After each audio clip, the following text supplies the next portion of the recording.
Welcome back, everyone. Thomas. Agent Morgan, it's past 2100.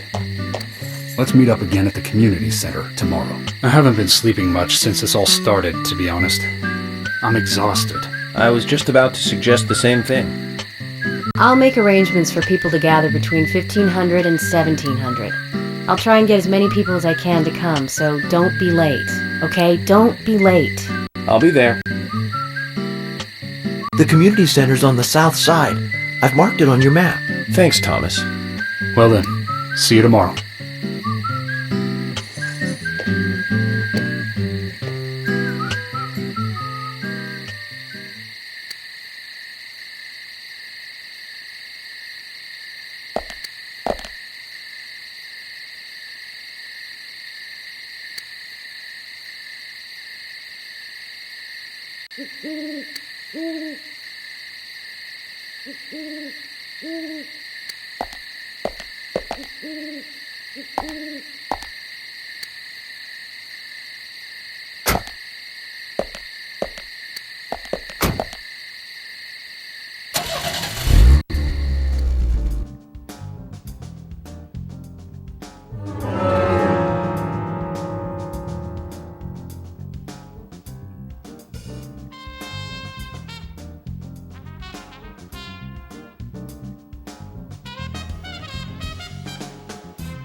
Joel Gray's daughter is, of course, that's right, Jennifer Grey. You knew that, right, Zach? Jennifer Grey. She's in one of my most favorite movies, Ferris Bueller's Day Off, 1986, directed by John Hughes. That one was so 80s. Zach, you're not the most cheerful guy I know, but you really do like those cheerful movies. We used to love those teenage movies back then, didn't we? Breakfast Club and Pretty in Pink, St. Elmo's Fire, and Fast Times at Ridgemont High. That last one was in 1982, directed by Amy Hecker. Now that was an impressive film. You've got Sean Penn in the lead, with Jennifer Jason Leigh and Phoebe Cates, not to mention Nicolas Cage and Forrest Whitaker were in it too. And the original book and the script were written by Cameron Crowe. How could that not be a great film? Do you remember, Zach? When that movie ended, the last words, the end, was from an arcade game. That's right, it was from Missile Command. It stuck in my head for a while. The memories. I feel like I have a lot of movies to catch up on. Let's just hope we can get to the end of this case soon. Then maybe we can catch up on a few. Give some thought about what movie you want to see next, Zach.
I've been thinking about what movie I'd like to watch next, and finally I've made a decision. It's always hard to narrow it down just to one movie, but I've put a lot of thought into this, and I'm sure you'll agree with me. 1975. Directed by Steven Spielberg himself. The grandfather of panic movies. Set in a small town in Massachusetts. That movie made me stay away from the beach for years. I was always afraid that a hand might come floating up. You know what I'm talking about, right? Yeah. It's Jaws. The underwater camera work accompanied by that John Williams music. I'd never been that scared by a movie before. But the best thing about it is that it isn't just another panic movie. The mayor who won't close the beach even when there are so many victims. Chief Brody putting the citizens' lives above all else. The film gave a lot of time to the dispute and friction between them. It certainly had a lot of messages for a 2-hour film. That's probably another reason why it was such a record-breaking hit. One of my regrets in life is that I didn't see it at the movie theater. I guess I was still just a child back then. But still, I wanted to taste that terror in real time. That reminds me, Zach. Did you know this one?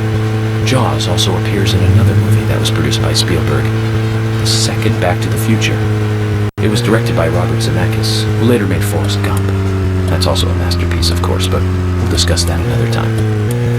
So, the scene where Jaws appears is right after Marty McFly goes 30 years into the future. He passes by a movie theater and is attacked by a holographic shark. Marty is shocked, of course, but looking closer, he sees the words, Jaws Part 19. The director is credited as Steven Spielberg Jr. In reality, there were actually only 4 Jaws movies. It was still a great joke. 30 years from 1985 would be 2015. We'll be there pretty soon. I wonder what life would be like by then, Zach.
Imagination.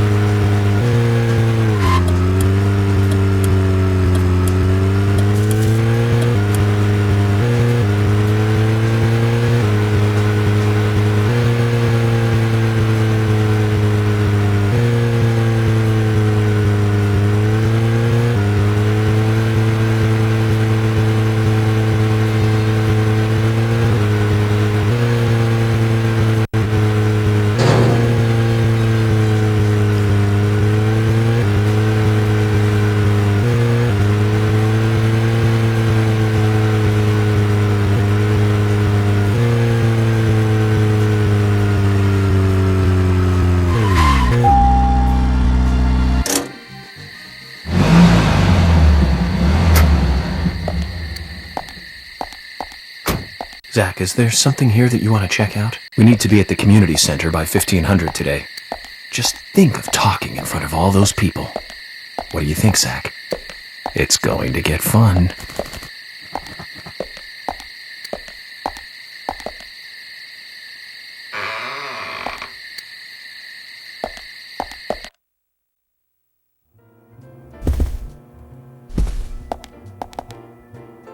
Oh, hi.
So, where shall we go next?